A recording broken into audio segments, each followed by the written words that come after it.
ನಮಸ್ಕಾರ ಸ್ನೇಹಿತರೆ. ಕುಂಬಳಕಾಯಿ ಕಳ್ಳ ಅಂತ ಹೇಳಿದ್ರೆ ಹೆಗಲು ಮುಟ್ಟಿ ನೋಡದಂತೆ ಈ ರೀತಿಯಾದಂತಹ ಪರಿಸ್ಥಿತಿ ಸದ್ಯಕ್ಕೆ ಪ್ರಿಯಾಂಕ್ ಖರ್ಗೆ ಅವರದ್ದಾಗಿದೆ. ನಾನು ಈ ರೀತಿ ಹೇಳಲಿಕ್ಕೆ ಕಾರಣ ಏನಂತ ಹೇಳಿದ್ರೆ, ಎಲ್ಲ ಒಂದ್ ಕಡೆ ಇಡಿ ರೈಡ್ ಆಗಿದೆ. ಅದಕ್ಕೆ ಸಂಬಂಧಪಟ್ಟಂತೆ ಇವರು ಪ್ರತಿಕ್ರಿಯೆ ನೀಡುವ ಸಂದರ್ಭದಲ್ಲಿ ನನ್ನ ಮನೆ ಮೇಲೂ ಕೂಡ ಇಡಿ ರೈಡ್ ಆದ್ರೂ ಕೂಡ ಆಶ್ಚರ್ಯ ಪಡಬೇಕಾಗಿಲ್ಲ. ಇಲ್ಲಿವರೆಗೆ ನಮ್ಮ ಮನೆ ಮೇಲೆ ಇಡಿ ರೈಡ್ ಆಗಿಲ್ಲ, ಆದ್ರೆ ಸದ್ಯದಲ್ಲೇ ಇಡಿ ರೈಡ್ ಆಗುವಂತ ಸಾಧ್ಯತೆಗಳಿದೆ. ಈ ರೀತಿಯಾಗಿ ಪ್ರಿಯಾಂಕ್ ಖರ್ಗೆ ಅವರು ಹೇಳಿಕೆಯನ್ನು ಕೊಟ್ಟಿದ್ದಾರೆ. ಹಾಗಾದ್ರೆ ಪ್ರಿಯಾಂಕ್ ಖರ್ಗೆ ಅವರು ಈ ರೀತಿ ಹೇಳಲಿಕ್ಕೆ ಕಾರಣ ಏನು? ಈಗ ನಡೆದಿರುವಂತಹ ಇಡಿ ರೈಡ್ಗೂ ಪ್ರಿಯಾಂಕ್ ಖರ್ಗೆ ಅವರಿಗೆ ಏನಾದ್ರೂ ಸಂಬಂಧ ಇದೆಯಾ? ಈ ರೀತಿಯಾದಂತಹ ಸಂಶಯ ಖಂಡಿತವಾಗಿ ಬರ್ತದೆ. ಈ ಎಲ್ಲ ವಿಷಯಗಳಿಗೆ ಸಂಬಂಧಪಟ್ಟಂತೆ ನಿಮ್ ಜೊತೆ ಮಾತಾಡ್ತಾ ಇದ್ದೇನೆ. ಸ್ನೇಹಿತರೆ, ನಿಮ್ಮೆಲ್ಲರನ್ನು ಕಾಫಿ ವಿತ್ ಡಿಜಿಟಲ್ ಚಾನಲ್ಗೆ ಸ್ವಾಗತಿಸ್ತಾ ಇದ್ದೇನೆ. ಸ್ನೇಹಿತರೆ, ಆಗಾಗ ಇಡಿ ರೈಡ್, ಸಿಬಿಐ ರೈಡ್ ಇದೆಲ್ಲದೂ ಕೂಡ ನಡೀತಾನೆ ಇರ್ತದೆ. ಲೋಕಾಯುಕ್ತ ದಾಳಿಗಳು ಕೂಡ ಆಗ್ತದೆ. ಇದೆಲ್ಲದನ್ನು ಕೂಡ ನಾವು ಗಮನಿಸ್ತಾ ಇರ್ತೇವೆ. ರೈಡ್ ಆಗ್ತದೆ, ಒಂದಿಷ್ಟು ಹಣವನ್ನ ಸೀಸ್ ಮಾಡ್ತಾರೆ, ಎಲ್ಲದೂ ಆಗ್ತದೆ. ಆ ನಂತರ ಅದು ಏನಾಯ್ತು ಅನ್ನೋದು ನಮ್ಗೆ ಯಾರಿಗೂ ಗೊತ್ತಿರಲ್ಲ. ಸಾಮಾನ್ಯವಾಗಿ ಲೋಕಾಯುಕ್ತ ರೈಡ್ ಆದ ಸಂದರ್ಭದಲ್ಲಿ ಆ ಅಧಿಕಾರಿಯನ್ನ ಸಸ್ಪೆಂಡ್ ಮಾಡ್ತಾರೆ. ಆದ್ರೆ ಕೆಲವೇ ತಿಂಗಳುಗಳಲ್ಲಿ ಅವ್ರನ್ನ ವಾಪಸ್ ಸೇವೆಗೆ ತಗೊಳ್ತಾರೆ. ಹಾಗೇನೆ ಇವ್ರ ಮೇಲೆ ಹಾಕಿರುವಂತಹ ಕೇಸ್ಗಳೆಲ್ಲದೂ ಕೂಡ ಟುಸ್ ಪಟಾಕಿ ಆಗಿ ಹೋಗ್ತದೆ. ಇದೆಲ್ಲದನ್ನು ನಾವು ಗಮನಿಸ್ಕೊಂಡು ಬಂದಿದ್ದೇವೆ. ಅದೇ ರೀತಿಯಲ್ಲಿ ಆಗಾಗ ಇಡಿ ರೈಡ್ ಗಳು ಕೂಡ ಆಗ್ತಾ ಇರ್ತದೆ. ಇಡಿ ರೈಡ್ ನಲ್ಲಿ ಏನಾಗ್ತದೆ ಅಂತ ಹೇಳಿದ್ರೆ, ಅವರು ವಶಪಡಿಸಿಕೊಂಡಂತಹ ಹಣ ಇರಬಹುದು ಅಥವಾ ಆಸ್ತಿ ಪತ್ರ ಇರಬಹುದು, ಇದೆಲ್ಲದಕ್ಕೂ ಸಂಬಂಧಪಟ್ಟಂತೆ ಸೂಕ್ತವಾದಂತಹ ದಾಖಲೆಯನ್ನು ಕೊಡಬೇಕು. ಕೊಟ್ರೆ ಓಕೆ, ಇಲ್ಲ ಅಂತ ಹೇಳಿದ್ರೆ ಕೇಸ್ ದಾಖಲು ಮಾಡ್ತಾರೆ.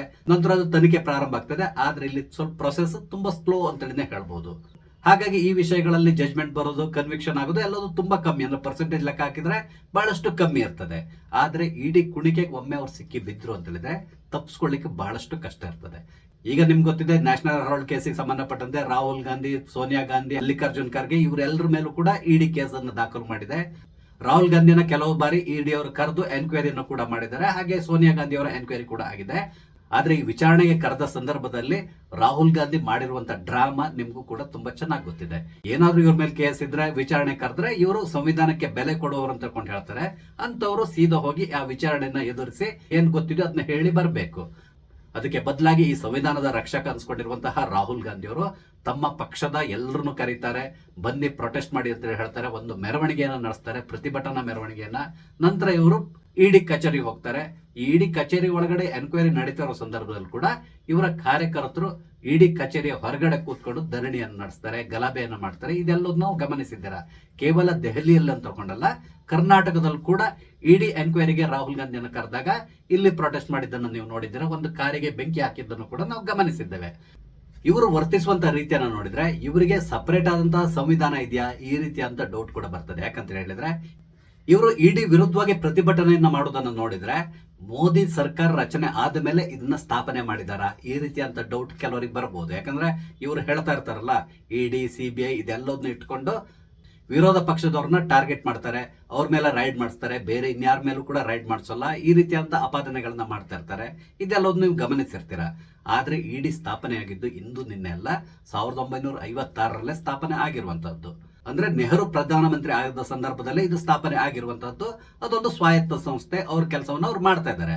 ನಮ್ಮ ದೇಶದಲ್ಲಿ ಇಡಿ ಇರ್ಬೋದು ಅಥವಾ ಸಿಬಿಐ ಇರ್ಬೋದು, ಇದನ್ನ ಆಡಳಿತ ಪಕ್ಷದವರು ಯಾವ ರೀತಿ ಉಪಯೋಗಿಸ್ಕೊಳ್ತಾರೆ ಅನ್ನೋದು ಎಲ್ರಿಗೂ ಗೊತ್ತಿರುವಂತಹ ವಿಷಯ. ಈಗ ಬಿಜೆಪಿಯನ್ನ ಬೈದ್ರು ಕೂಡ ಏನು ಉಪಯೋಗ ಇಲ್ಲ. ಯಾಕಂತ ಹೇಳಿದ್ರೆ ಕಾಂಗ್ರೆಸ್ ಸರ್ಕಾರ ಇದ್ದ ಸಂದರ್ಭದಲ್ಲಿ ಕೂಡ ಅಷ್ಟೇ ಈ ಎರಡು ಸಂಸ್ಥೆಗಳನ್ನ ಇವರಿಗೆ ಬೇಕಾದ ರೀತಿಯಲ್ಲಿ ಉಪಯೋಗಿಸ್ಕೊಂಡಿದ್ದಾರೆ.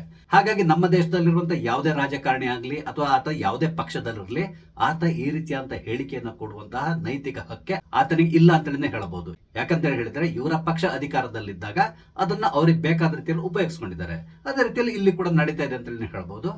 ಆದ್ರೆ ಇಲ್ಲಿ ವಿಶೇಷ ಏನು ಅಂತ ಹೇಳಿದ್ರೆ, ಇವ್ರು ರೈಡ್ ಮಾಡೋ ಸಂದರ್ಭದಲ್ಲಿ ಸುಖ ಸುಮ್ಮನೆ ರೈಡ್ ಮಾಡೋದಿಲ್ಲ. ಸಂಪೂರ್ಣವಾದಂತಹ ಮಾಹಿತಿಯನ್ನ ಕಲೆಕ್ಟ್ ಮಾಡಿಕೊಂಡು ನಂತರ ರೈಡ್ ಮಾಡ್ತಾರೆ. ಅದೇ ರೀತಿಯಲ್ಲಿ ಜಾರಕಿಹೊಳಿ ಅವರ ಬಾಮೈದ ಮಂಜುನಾಥ್ ಅವರ ಮನೆ ಮೇಲೆ ಕೂಡ ಇಡಿ ರೈಡ್ ನಡೆದಿದೆ. ಈ ಮಂಜುನಾಥ್ ಅವರು ಬೆಳಗಾಂನಲ್ಲಿ ಅಬಕಾರಿ ಆಯುಕ್ತರಾಗಿ ಕೆಲಸ ಮಾಡ್ತಾ ಇದ್ದಾರೆ. ಇವರು ಸರ್ಕಾರಿ ಉದ್ಯೋಗಸ್ಥ. ಅಲ್ಲಿ ಏನೋ ಭ್ರಷ್ಟಾಚಾರ ಮಾಡಿದ್ದಾರೆ. ಅದಕ್ಕೆ ಸಂಬಂಧಪಟ್ಟಂತೆ ಸಂಪೂರ್ಣವಾದಂತಹ ಡೀಟೇಲ್ಸ್ ನ ಇಡಿ ಅವರು ಕಲೆಕ್ಟ್ ಮಾಡ್ಕೊಂಡು ಇವರ ಮನೆ ಮೇಲೆ ರೈಡ್ ಮಾಡಿದ್ದಾರೆ.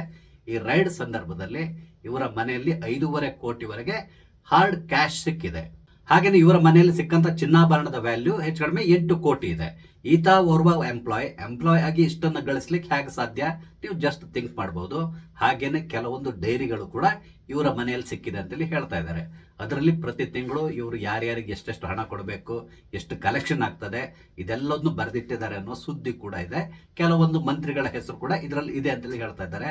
ಹಾಗಾಗಿ ಮುಂದಿನ ದಿನಗಳಲ್ಲಿ ಇದರ ವ್ಯಾಪ್ತಿ ಇನ್ನೂ ವಿಸ್ತಾರ ಆಗುವಂತ ಸಾಧ್ಯತೆ ಇದೆ. ಕೇವಲ ಈ ಮಂಜುನಾಥ್ ಅಥವಾ ಆತನ ಸಹಚರರ ಮನೆ ಮೇಲೆ ಮಾತ್ರ ರೈಡ್ ಆಗೋದಲ್ಲ, ಇದರ ಮುಂದಿನ ಭಾಗವಾಗಿ ಇನ್ನು ಕೆಲವು ಮಂತ್ರಿಗಳ ಮನೆ ಮೇಲೂ ಕೂಡ ರೈಡ್ ಆದ್ರೂ ಕೂಡ ನಾವು ಆಶ್ಚರ್ಯ ಪಡಬೇಕಾಗಿಲ್ಲ. ಇದನ್ನ ಅರಿತಿರುವಂತಹ ಪ್ರಿಯಾಂಕ್ ಖರ್ಗೆ ಅವರು ನಿನ್ನೆ ಒಂದು ಹೇಳಿಕೆಯನ್ನು ಕೊಟ್ಟಿದ್ದಾರೆ. ಇಲ್ಲಿ ಪ್ರಿಯಾಂಕ್ ಖರ್ಗೆ ಅವರು ನಿನ್ನೆ ಏನ್ ಹೇಳಿದ್ರು ಅಂತ ಹೇಳಿದ್ರೆ, ಕೇಂದ್ರ ಸರ್ಕಾರ ಇಡಿ, ಸಿಬಿಐ ಇದೆಲ್ಲದನ್ನು ಕೂಡ ದುರುಪಯೋಗ ಪಡಿಸ್ಕೊಂತ ಇದೆ, ವಿರೋಧ ಪಕ್ಷದವರ ಮನೆ ಮೇಲೆ ರೈಡ್ ಮಾಡಿಸ್ತಾ ಇದ್ದಾರೆ, ಈ ರೀತಿಯಾದಂತಹ ಹೇಳಿಕೆಯನ್ನ ಕೊಟ್ಟಿದ್ದಾರೆ. ಆದ್ರೆ ಇಲ್ಲಿ ಯಾವುದೇ ವಿರೋಧ ಪಕ್ಷದ ನಾಯಕರ ಮನೆ ಮೇಲೆ ರೈಡ್ ಆಗಿಲ್ಲ. ಅದಕ್ಕೆ ಬದಲಾಗಿ ರೈಡ್ ಆಗಿರೋದು ಓರ್ವ ಸರ್ಕಾರಿ ನೌಕರನ ಮನೆ ಮೇಲೆ. ಆತ ಸತೀಶ್ ಜಾರಕಿಹೊಳಿ ಅವರ ಸಂಬಂಧಿ. ಇದು ಬಿಟ್ರೆ ಈತನಿಗೂ ಮತ್ತು ಕಾಂಗ್ರೆಸ್ಗೂ ಯಾವುದೇ ರೀತಿಯಾದಂತಹ ಸಂಬಂಧ ಇಲ್ಲ. ಆದ್ರೆ ಇಲ್ಲಿ ಪ್ರಿಯಾಂಕ್ ಖರ್ಗೆ ಅವರು ಕೊಡ್ತಾ ಇರುವಂತಹ ಹೇಳಿಕೆಯನ್ನು ನೋಡಿದ್ರೆ ನಿಜಕ್ಕೂ ಆಶ್ಚರ್ಯ ಆಗ್ತದೆ. ಇಷ್ಟೇ ಹೇಳಿ ಅವ್ರು ಬಿಟ್ಟಿದ್ದಿದ್ರೆ ಅದು ಬೇರೆ ವಿಷಯ. ಆದ್ರೆ ಪ್ರಿಯಾಂಕ್ ಖರ್ಗೆ ಅವರು ಏನ್ ಹೇಳಿದ್ದಾರೆ ಅಂತ ಹೇಳಿದ್ರೆ, ಇಲ್ಲಿವರೆಗೆ ನಮ್ಮ ಮನೆ ಮೇಲೆ ರೈಡ್ ಆಗಿಲ್ಲ, ಆದ್ರೆ ಸದ್ಯದಲ್ಲಿ ರೈಡ್ ಆದ್ರೂ ಕೂಡ ನಾವು ಆಶ್ಚರ್ಯ ಪಡಬೇಕಾಗಿಲ್ಲ, ಈ ರೀತಿ ಅಂತ ಹೇಳಿಕೆಯನ್ನ ಕೊಟ್ಟಿದ್ದಾರೆ. ಇವರ ಈ ಹೇಳಿಕೆಯನ್ನ ಗಮನಿಸಿದ್ರೆ ಮೋಸ್ಟ್ಲಿ ಪ್ರಿಯಾಂಕ್ ಖರ್ಗೆ ಅವರಿಗೂ ಕೂಡ ಮುಂದಿನ ದಿನಗಳಲ್ಲಿ ತಮ್ಮ ಮನೆ ಮೇಲೆ ರೈಡ್ ಆಗುವಂತ ಸಾಧ್ಯತೆ ಇದೆ ಅನ್ನುವ ಸುಳಿವು ಏನಾದ್ರೂ ಸಿಕ್ಕಿದ್ಯಾ, ಈ ರೀತಿಯಾದಂತ ಸಂಶಯ ಬರ್ತದೆ. ಅಥವಾ ಮಲ್ಲಿಕಾರ್ಜುನ್ ಖರ್ಗೆ ಅವರ ಮನೆ ಮೇಲೆ ಕೂಡ ರೈಡ್ ಆಗ್ಬಹುದಾ, ಹೀಗೆ ಸಂಶಯ ಬಂದೇ ಬರ್ತದೆ. ಕಾರಣ ಏನು ಅಂತ ಹೇಳಿದ್ರೆ, ಎಲ್ಲೋ ರೈಡ್ ಆಗಿದೆ, ಈ ರೈಡ್ಗೂ ಇವರಿಗೂ ಸಂಬಂಧ ಇಲ್ಲ ಅಂತ ತಿಳ್ಕೊಳ್ಳೋಣ. ಆದ್ರೆ ಪ್ರಿಯಾಂಕ್ ಖರ್ಗೆ ಅವರು ಈ ರೀತಿಯಾಗಿ ಯಾಕೆ ಮಾತಾಡ್ತಾರೆ ಅಂದ್ರೆ, ಈಗ ಯಾರ ಮನೆ ಮೇಲೆ ರೈಡ್ ನಡೆದಿದೆಯೋ ಅವರಿಗೂ ಮತ್ತು ಪ್ರಿಯಾಂಕ್ ಖರ್ಗೆ ಅವ್ರಿಗೆ ಏನಾದ್ರೂ ಸಂಬಂಧ ಇದೆಯಾ, ಅವರ ಮನೆಯಲ್ಲಿ ಸಿಕ್ಕಿರುವಂತಹ ಹಣಕ್ಕೂ ಪ್ರಿಯಾಂಕ್ ಖರ್ಗೆ ಅವ್ರಿಗೆ ಸಂಬಂಧ ಇದೆಯಾ, ಈ ರೀತಿಯಾದಂತ ಸಂಶಯ ಬಂದೇ ಬರ್ತದೆ. ಇಲ್ಲ ಅಂತ ಹೇಳಿದ್ರೆ ಸುಮ್ಮನೆ ಎಲ್ಲೋ ರೈಡ್ ನಡೆದಿದೆ ಅಂದ್ರೆ ಇವರು ಸುಮ್ಮನೆ ಇರಬಹುದು, ಅದ್ರ ಬಗ್ಗೆ ಪ್ರತಿಕ್ರಿಯೆ ಕೊಡ್ಬೇಕಾಗಿಲ್ಲ. ಯಾಕಂದ್ರೆ ಯಾವುದೇ ಕಾಂಗ್ರೆಸ್ ನಾಯಕನ ಮನೆ ಮೇಲೆ ರೈಡ್ ನಡೆದಿಲ್ಲ, ಇಲ್ಲಿ ರೈಡ್ ಆಗಿರೋದು ಓರ್ವ ನೌಕರನ ಮನೆ ಮೇಲೆ. ಆದ್ರಿಂದ ಅದಕ್ಕೆ ಬಗ್ಗೆ ಇವರು ಪ್ರತಿಕ್ರಿಯೆ ಕೊಡ್ಬೇಕಾದಂತ ಅವಶ್ಯಕತೆ ಇರಲಿಲ್ಲ. ಹಾಗೇನೆ ಇಡಿ ರೈಡ್ ಬಗ್ಗೆ ಮಾತಾಡ್ತವ್ರು ಇನ್ನೊಂದು ಮಾತನ್ನ ಹೇಳಿದ್ರು, ಕೇವಲ ನಮ್ಮನ್ನ ಬೆದರಿಸಲಿಕ್ಕಾಗಿ ಈ ರೀತಿಯ ರೈಡ್ ಅನ್ನ ಮಾಡ್ತಾರೆ ಹೊರತು ಇದಕ್ಕೆ ಸಂಬಂಧಪಟ್ಟಂತೆ ಎಲ್ಲಿಯೂ ಕೂಡ ಯಾವುದೇ ಕೇಸ್ಗಳು ಇಲ್ಲಿವರೆಗೆ ಪ್ರೂವ್ ಆಗಿಲ್ಲ, ಕನ್ವಿಕ್ಷನ್ ರೇಟ್ ಕೇವಲ 2%, ಈ ರೀತಿಯಾಗಿ ಹೇಳಿಕೆಯನ್ನ ಕೊಟ್ಟಿದ್ದಾರೆ. ಇಲ್ಲಿ ಪ್ರಿಯಾಂಕ್ ಖರ್ಗೆ ಅವರು ಒಂದು ಮಾತನ್ನ ಅರ್ಥ ಮಾಡ್ಕೋಬೇಕಿತ್ತು. ಒಂದ್ ವೇಳೆ ಇಡಿ ಏನಾದ್ರು ಇವ್ರು ಹೇಳಿದ ರೀತಿಯಲ್ಲೇ ಸೂಪರ್ ಫಾಸ್ಟ್ ಆಗಿ ಕೆಲಸ ಮಾಡಿದ್ರೆ mostly Rahul Gandhi and family ಅಂದ್ರೆ ಸೋನಿಯಾ ಗಾಂಧಿ ಇರ್ಬೋದು, ಹಾಗೇನೆ ಮಲ್ಲಿಕಾರ್ಜುನ್ ಖರ್ಗೆ ಕೂಡ ಇರ್ಬೋದು, ಇವರೆಲ್ಲರೂ ಕೂಡ ಜೈಲು ಪಾಲಾಗುವಂತ ಸಾಧ್ಯತೆಗಳಿದೆ. ಯಾಕಂದ್ರೆ ಈ ನ್ಯಾಷನಲ್ ಹೆರಾಲ್ಡ್ ಕೇಸ್ ಏನಿದೆ ಅದರ ವಿಸ್ತಾರ ಅಷ್ಟೊಂದು ಅಗಾಧವಾಗಿದೆ. ಯಾವುದೇ ಸಂದರ್ಭದಲ್ಲಿ ಇವರು ಅರೆಸ್ಟ್ ಆದ್ರೂ ಕೂಡ ನಾವು ಆಶ್ಚರ್ಯ ಪಡಬೇಕಾಗಿಲ್ಲ. ಇಲ್ಲಿ ನಾನು ಈ ರೀತಿ ಹೇಳಿ ಕಾರಣ ಅಂತ ಹೇಳಿದ್ರೆ, ಇಡಿ ಅವರು ವರ್ಕ್ ಮಾಡುವಂತಹ ರೀತಿ ಬೇರೆ ತರ ಇರ್ತದೆ. ಪೊಲೀಸ್ ಡಿಪಾರ್ಟ್ಮೆಂಟ್ ಇನ್ನೊಬ್ರು ಮಾಡೋ ರೀತಿಯಲ್ಲಿ ಅವ್ರು ಕೆಲಸ ಮಾಡೋದಿಲ್ಲ. ಯಾಕಂದ್ರೆ ಇದು ಹಣಕಾಸಿಗೆ ಸಂಬಂಧಪಟ್ಟಂತ ವಿಷಯ. ಬಹಳಷ್ಟು ಡೀಟೇಲ್ಸ್ ಗಳನ್ನ ಕಲೆಕ್ಟ್ ಮಾಡ್ಕೊಂಡು ಇವರು ಕೋರ್ಟ್ಗೆ ಹೋಗ್ಬೇಕಾಗ್ತದೆ. ಆದ್ರಿಂದಾಗಿ ಸದ್ಯಕ್ಕೆ Rahul Gandhi and team safe ಆಗಿದೆ ಅನಿಸ್ತದೆ. ಆದ್ರೆ ಒಂದಲ್ಲ ಒಂದು ದಿನ ಖಂಡಿತವಾಗಿ ರಾಹುಲ್ ಗಾಂಧಿ ಅವರಿಗೆ ಇದರಿಂದಾಗಿ ಸಮಸ್ಯೆ ಉಂಟಾಗ್ತದೆ. ಇದನ್ನ ಎಲ್ಲರೂ ಅರ್ಥ ಮಾಡ್ಕೋಬೇಕು.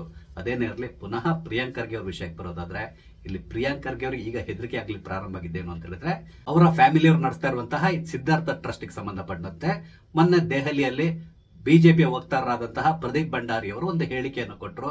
ಸಿದ್ಧಾರ್ಥ ಟ್ರಸ್ಟ್ ಗೆ ಅಲಾಟ್ ಆಗಿರುವಂತಹ ಒಂದು 5 ಎಕರೆ ಜಮೀನಿಗೆ ಸಂಬಂಧಪಟ್ಟಂತೆ ಅವರು ಕೆಲವೊಂದು ದಾಖಲೆಗಳನ್ನ ಬಿಡುಗಡೆ ಮಾಡಿದ್ರು. ಇದರಲ್ಲಿ 100 ಕೋಟಿ ಹಗರಣ ನಡೆದಿದೆ ಅಂತೇಳಿ ಹೇಳಿದ್ರು. ಕರ್ನಾಟಕ ಸರ್ಕಾರದ ಮೇಲೆ ಖರ್ಗೆ ಕುಟುಂಬದವರು ಪ್ರಭಾವವನ್ನ ಬೀರಿ ಬಿಡಿಎ ಮುಖಾಂತರ ಈ 5 ಎಕರೆ ಜಾಗವನ್ನ ಪಡ್ಕೊಂಡಿದ್ದಾರೆ. ಇದು ಅಕ್ಷಮ್ಯ. ಇದಕ್ಕೆ ಸಂಬಂಧಪಟ್ಟಂತೆ ಪ್ರಿಯಾಂಕ್ ಖರ್ಗೆ ಸಂಪೂರ್ಣವಾದಂತಹ ಡೀಟೇಲ್ಸ್ ನ ಕೊಡಬೇಕು. RSS ಬಗ್ಗೆ ಪ್ರಶ್ನೆ ಮಾಡೋದನ್ನ ಬಿಟ್ಟು ತಾವು ಈ 5 ಎಕರೆ ಜಾಗವನ್ನ ಯಾವ ರೀತಿಯಾಗಿ ತಗೊಂಡಿದ್ದೀರಾ, ಇದಕ್ಕೆ ಸಂಬಂಧಪಟ್ಟಂತ ಎಲ್ಲಾ ಮಾಹಿತಿಯನ್ನ ಹಂಚಿಕೊಳ್ಳಿ, ಈ ರೀತಿಯಾಗಿ ಅವರು ಪ್ರಶ್ನೆಯನ್ನ ಮಾಡಿದ್ದಾರೆ. ಇವರ ಟ್ರಸ್ಟ್ಗೆ ಅಲಾಟ್ ಆಗಿರುವಂತಹ ಭೂಮಿಯ ಮಾರುಕಟ್ಟೆ ಬೆಲೆ ಹೆಚ್ಚು ಕಡಿಮೆ 100 ಕೋಟಿ ಅಂತಕೊಂಡು ಹೇಳಿದ್ದಾರೆ. ಹಾಗಾಗಿ ಮೋಸ್ಟ್ಲಿ ಪ್ರಿಯಾಂಕ್ ಖರ್ಗೆ ಅವರಿಗೆ ಮುಂದಿನ ದಿನಗಳಲ್ಲಿ ಇಡಿ ತಮ್ಮ ಮೇಲೆ ರೈಡ್ ಮಾಡುವಂತ ಸಾಧ್ಯತೆ ಇದೆ ಅನ್ನುವ ಹೆದರಿಕೆ ಪ್ರಾರಂಭ ಆಗಿದೆಯಾ, ಅದಕ್ಕಾಗಿ ಈ ರೀತಿಯಾದಂತ ಹೇಳಿಕೆಯನ್ನು ಕೊಡ್ತಾ ಇದ್ದಾರಾ, ಈ ರೀತಿಯಾದಂತ ಸಂಶಯ ಬರ್ತಾ ಇದೆ. ಅದಕ್ಕೆ ನಾನು ನಿಮ್ಗೆ ಹೇಳಿದ್ದು, ಕುಂಬಳಕಾಯಿ ಕಳ್ಳ ಅಂತ ಹೇಳಿದ್ರೆ ಹೆಗಲು ಮುಟ್ಟಿ ನೋಡುದು ಅಂತ ಹೇಳ್ತಾರಲ್ಲ, ಆ ರೀತಿಯಾದಂತ ಪರಿಸ್ಥಿತಿಯಲ್ಲಿ ಸದ್ಯಕ್ಕೆ ಪ್ರಿಯಾಂಕ್ ಖರ್ಗೆ ಅವರು ಇದ್ದಾರೆ. ಸ್ನೇಹಿತರೆ, ಇಡಿ ದಾಳಿ ಸಂಬಂಧಪಟ್ಟಂತೆ ಪ್ರಿಯಾಂಕ್ ಖರ್ಗೆ ಕೊಟ್ಟಂತಹ ಹೇಳಿಕೆ ಬಗ್ಗೆ ನಿಮ್ಗೆ ಅನಿಸ್ತದೆ? ನಿಮ್ಮ ಅನಿಸಿಕೆಗಳನ್ನ ದಯವಿಟ್ಟು ಕಮೆಂಟ್ ಮುಖಾಂತರ ತಿಳಿಸಿ. ಹಾಗೇನೆ ನಾನು ಹಂಚಿಕೊಂಡಂತ ವಿಷಯ ಇಷ್ಟ ಆದ್ರೆ ದಯವಿಟ್ಟು ಲೈಕ್ ಮಾಡಿ, ಶೇರ್ ಮಾಡಿ, ದಯವಿಟ್ಟು ನನ್ನ ಚಾನಲ್ ಸಬ್ಸ್ಕ್ರೈಬ್ ಮಾಡಿ. ನಮಸ್ತೆ, ಜೈ ಹಿಂದ್.